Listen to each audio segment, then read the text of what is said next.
তারেক রহমানই মহানায়ক এই জুলাই বিপ্লব আন্দোলনের। তিনি যা বলেছেন সত্যই বলেছেন, আমি তাই বলেছি। এই অভ্যুত্থানের একক কোনো মাস্টার মাইন্ড আমরা কোনো ব্যক্তিকে মানি না। জয়নাল আবেদিন ফারুক। মাননীয় স্পিকার, আপনাকে ধন্যবাদ। আসলে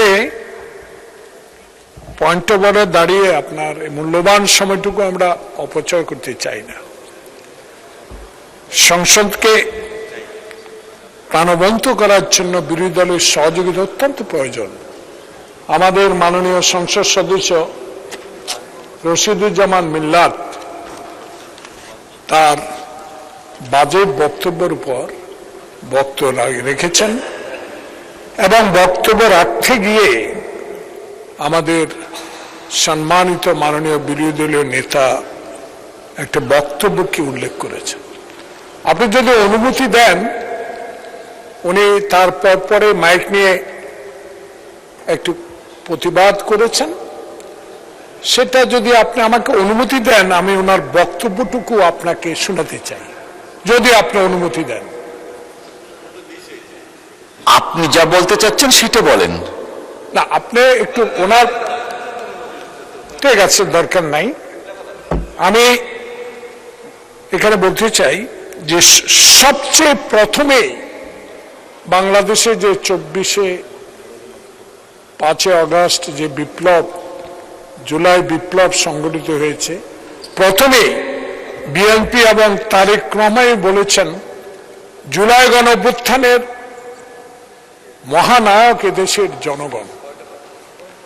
তারই উল্লেখ করে মাননীয় বিরোধী দলীয় নেতা, অত্যন্ত সম্মানিত ব্যক্তি, একটি দলের আমিরও, এবং আমরা সম্মানের সহিত ওনাকে বলতে চাই, আপনিই বলেছেন 24/4/2026 মগবাজারে একটি 12 দলীয় সভায় যে তারেক রহমানই মহানায়ক এই জুলাই বিপ্লব আন্দোলনের প্রধান নায়ক, আপনি বলেছেন। সে কারণে আমি এখানে রেকর্ড রাখতে চাই যে মিল্লাত যেটা বলেছে এটা সত্য কথা বলেছে, এটা রেকর্ডে থাকুক।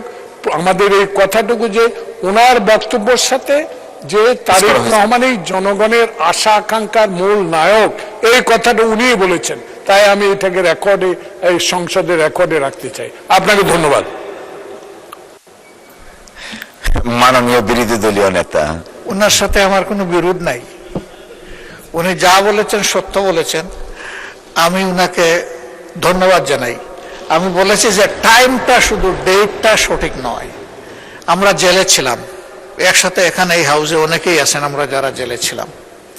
24-এর ইলেকশনের পরে আমরা জেল থেকে বের হই। বের হওয়ার পরে লেডিস ক্লাবে সেই রমজানে বিএনপির একটা ইফতার মাহফিল ছিল, এটা 12 দলের নয়। সেই ইফতার মাহফিলে আমিও দাওয়াত পেয়েছিলাম। সেখানে তারেক রহমান সাহেব, এটা 12 দল হোক আর বিএনপি হোক, তারেক রহমান সাহেব তিনি ভার্চুয়ালি প্রধান অতিথি হিসাবে যুক্ত ছিলেন। ওই ইফতার মাহফিলে আমি বক্তব্য রেখেছিলাম এবং তিনি যা বলেছেন সত্যই বলেছেন, আমি তাই বলেছি। মিল্লাত সাহেব বলেছিলেন যে এটা 5 আগস্টের পর পর, আমি বলেছি ওইটাই কারেকশন, 5 আগস্টের পর পর নয়। 5 আগস্টের প্রেক্ষাপট ভিন্ন, বদলে গেছিল।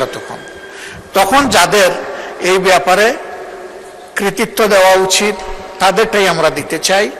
সেই উপলক্ষে আমি আমেরিকার একটা কথাও এখানে এনেছি। ডক্টর ইউনূস যখন অনেককে নিয়ে আমেরিকা গিয়েছিলেন, সেখানে একজন ব্যক্তিকে তিনি মাস্টার মাইন্ড বলেছিলেন।